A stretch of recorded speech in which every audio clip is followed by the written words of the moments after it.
Hello friends, Sangeeta Sharma postal classes पर आपका स्वागत है। फ्रेंड्स, आज हम पढ़ेंगे सरकारी डाक वस्तुएं या ऑफिशियल पोस्टल आर्टिकल के बारे में।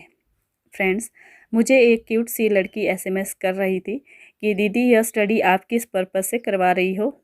तो फ्रेंड्स, मैं उनको बता दूं कि ये सिर्फ जीडीएस टू एमटीएस एग्ज़ाम जो होने वाले हैं 11 अक्टूबर को, उसके लिए जो मेरा स्टडी मटेरियल है मैं वो आपके साथ शेयर कर रही हूँ, ताकि फ्रेंड्स आपका जो 30 नंबर का जो डिपार्टमेंट से प्रश्न आएंगे वो आपके क्लियर हो सके। तो चलिए अब पढ़ते हैं ऑफिशियल पोस्टल आर्टिकल के बारे में। सरकारी डाक वस्तुएं official postal article. Post office guide भाग 1 सेक्शन 3 क्लोज 198। सरकारी डाक वस्तुएं भाग 1 खंड 3 में है। सरकारी डाक वस्तुएं डाकघर भाग 1 में धारा 198 से 207 तक वर्णित है।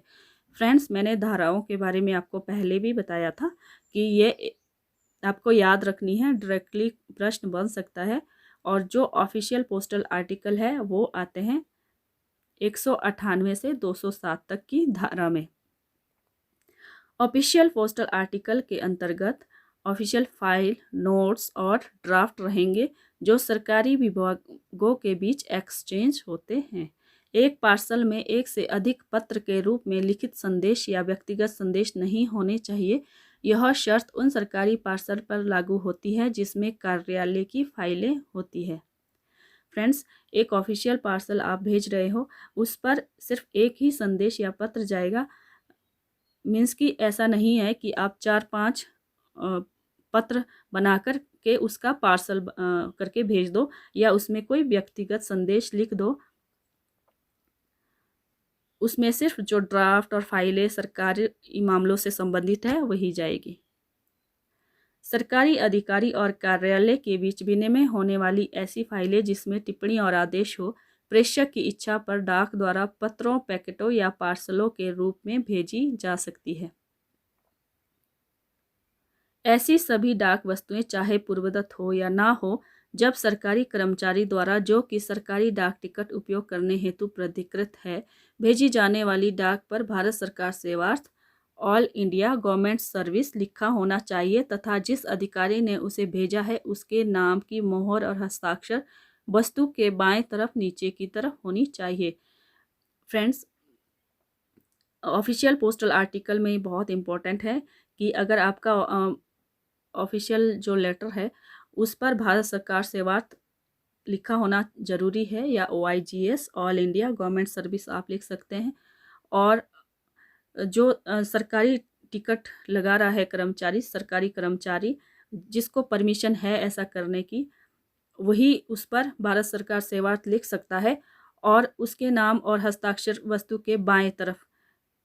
उदाहरण के लिए आपका ये लेटर है और यहाँ लेफ्ट हैंड कॉर्नर में जिस अधिकारी ने उसे भेजा है उसके नाम, हस्ताक्षर और मोहर इधर लगेगी और उसको भेजा जाएगा। अगर कोई सरकारी अधिकारी नहीं है और उसे भेजने की परमिशन है तो वह ऑन सर्विस लिखेगा। अगर कोई सरकारी अधिकारी नहीं है, सरकारी संस्था नहीं है और परमिशन है उसे सरकार की ऑफिशियल लेटर को भेजने की, तो वो ऑन सर्विस लिखेगा। जिस डाक वस्तु पर निर्धारित अभिलेख के समर्थन में प्रेषक के हस्ताक्षर और सरकारी पदनाम नहीं होंगे तो ऐसी डाक वस्तु डाकघर डाक भार की अदायगी के लिए मान्य नहीं करेगा। मीन्स वही है कि अगर आपको उस पर प्रेषक के हस्ताक्षर नहीं है या सरकारी पदनाम नहीं है और यहाँ पर भारत सरकार सेवार्थ नहीं लिखा है, जो आपको उसमें सरकारी जो ऑफिशियल लेटर है उस पर लिखना होता है और आपने वो नहीं किया है, तो उसको मान्य नहीं करेंगे। सर्विस पोस्ट पर सुपरस्क्रिप्शन भारत सरकार सेवार्थ लिखने की आवश्यकता नहीं होती, उसके ऊपर पहले ही सर्विस लिखा होता है। सरकारी पार्सल पर डाकघर की पूर्व अदायगी आवश्यक है। क्लोज 198 के अनुसार सरकारी वस्तु पर चार्ज पूरा ना हो तो बाद में जो कमी है वो पूरा किया जा सकता है। क्लोज 201 स्थानीय प्राधिकारी के किसी अधिकारी द्वारा या स्थानीय प्राधिकारी से संबंध किसी हैसियत से, जैसे स्थानीय निधि समिति के अध्यक्ष व सचिव के रूप में कार्य कर रहे किसी सरकारी अधिकारी द्वारा किया गया पत्र व्यवहार इन नियमों के आशय के अंतर्गत सरकारी पत्र व्यवहार नहीं समझा जाएगा और उस पर भारत सरकार से वार्ता नहीं लिखा जाएगा। किसी मंडल का आयुक्त जो कि उसी हैसियत से स्थानीय निधि समिति के सचिव को उससे संबद्ध कार्यों के लिए लिखता है तो वो पत्र भारत सरकार से वार्ता लिख सकता है पत्र पर। क्लॉज 202, यदि किसी सरकारी डाक वस्तु पर साधारण डाक टिकटों का उपयोग किया गया हो तो ऐसी डाक वस्तु को स्वीकार किया जाएगा, लेकिन भेजे जाने वाले डाकघर के इंचार्ज अधिकारी के ध्यान में इस अनियमितता को ध्यान में लाया जाएगा और बार बार ऐसा करने पर सर्किल अध्यक्ष के ध्यान में लाया जाएगा। फ्रेंड्स, किसी सरकारी अधिकारी ने साधारण टिकटों का यूज़ किया हो जहां पर उसको करना था सर्विस स्टैम्प्स का यूज़ और उसने कर दिया हो साधारण डाक टिकटों का उपयोग, तो वो वस्तु स्वीकार तो कर ली जाएगी, परंतु जो डाक इंचार्ज है, अधिकारी है, उनको ये उसको बताना होगा कि आप इस पर सर्विस स्टैम्प्स का ही यूज़ करें।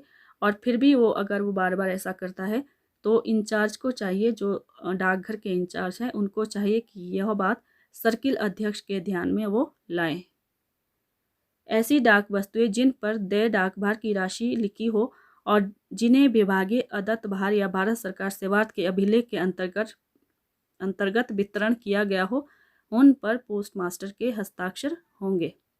राष्ट्रपति, उपराष्ट्रपति, केंद्रीय मंत्री व उनके अधिकारी जब किसी दौरे या कैंप पर रहेंगे तो उन्हें प्राप्त करने वाले letter, post card, newspaper, inland letter, register letter या कैंप आर्टिकल कहा जाता है, यह उनके कैंप एड्रेस पर डिलीवर होंगे।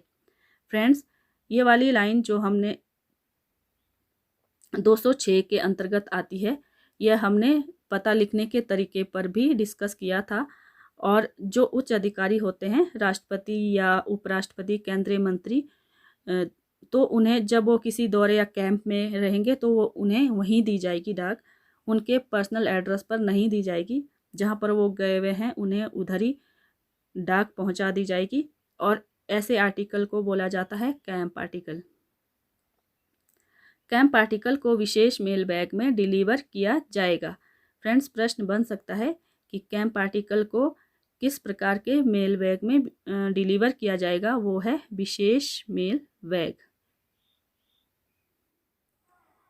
फ्रेंड्स, अगर आपको मेरी वीडियो अच्छी लगी हो तो please like, share and subscribe करना ना भूलें। जय हिंद, जय भारत।